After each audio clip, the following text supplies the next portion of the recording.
ত্রিপুরা বিদ্যুৎ নিগমের অনুষ্ঠানে না আসায় মেয়র দীপক মজুমদারকে কড়া ভাষায় সতর্ক করলেন বিদ্যুৎ মন্ত্রী রতনলাল নাথ। আগরতলায় ত্রিপুরা বিদ্যুৎ নিগম অফিসের এক অনুষ্ঠানে মেয়র দীপক মজুমদার না আসায় ক্ষুব্ধ হয়ে যান বিদ্যুৎ মন্ত্রী রতনলাল নাথ। তিনি বলেন, আগরতলা পৌর নিগমের মেয়র দীপক মজুমদার ত্রিপুরা বিদ্যুৎ নিগম অফিসের অনুষ্ঠানে নিমন্ত্রণ রেখেও কেন আসলেন না তা জানা নেই। এখন থেকে অনুষ্ঠানে যারা আসবেন না তাদেরকে অগ্রিম বলে দিতে হবে, কোনো চালাকি করা যাবে না, চিঠি দিতে হবে। মন্ত্রী রতনলাল নাথের আজ কলকাতা যাওয়ার কথা ছিল, কিন্তু অনুষ্ঠানের জন্য তিনি যাননি।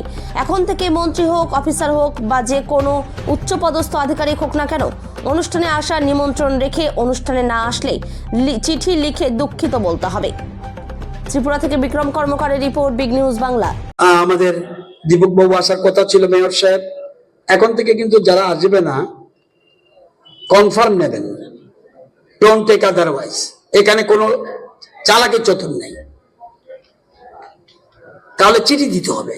আজকে যদি আমার তো কাজ ছিল, কলকাতা চলে যাচ্ছি, চিঠি দিয়ে জানাবে সরি আমি আসতে পারলাম না। সে যাই হোক, রতননাথ হোক, অফিসার হোক, ব্যুরোক্র্যাট হোক, আমি রাইট?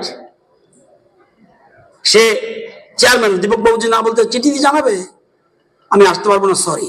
আমার আশা কর্মীদের জন্য শুভেচ্ছা রইল। আমাদের সেক্রেটারি সাহেব আসছে, সাজু সাহেবের কাছে আছে, তবুও এটা ডোন্ট টেক আদারওয়াইজ। এটা আমি কেন আমার জন্য একরকম আরেকজনের জন্য এক নিয়ম হতে পারে না, এটা বলা উচিত। শহীদ বাবু এসছে, আমাদের বার্মা সাহেব আসার কথা ছিল, আসেনি। ওনাকে এরকম ভাবে চিঠি দেওয়া উচিত আমি মনে করি। এই মেসেজটা আমি তো অন্যের কাছে বলতে পারবো না, যারা একটু ইয়েতে আছে সেক্রেটারি সাহেবকে বলবো, তারা যেন এখন থেকে আমাদের তারা কনফার্মেশন আনবে। দেখবেন সিএম এর কাছে যখন চিঠি দেবেন আপনি, উনি টাইম দেবেন না দেবে উনি ঠিক করে দেয় ওনার সুবিধা মতে। তাহলে আপনি তো কনসেন্ট দিয়েছেন, কনসেন্ট দিলে থাকবেন না কেন? যেমন আমাদের বিশ্বজিৎ বসু যত কাজ থাকুক কেন রইল না? এগুলি চলে না। এটা শুনতে খারাপ লাগবে, আমার কিছু করার নেই। কেউ না কেউ তো বলতে হবে, কেউ সব ডাইজেস্ট করবো, এটা কিভাবে হবে?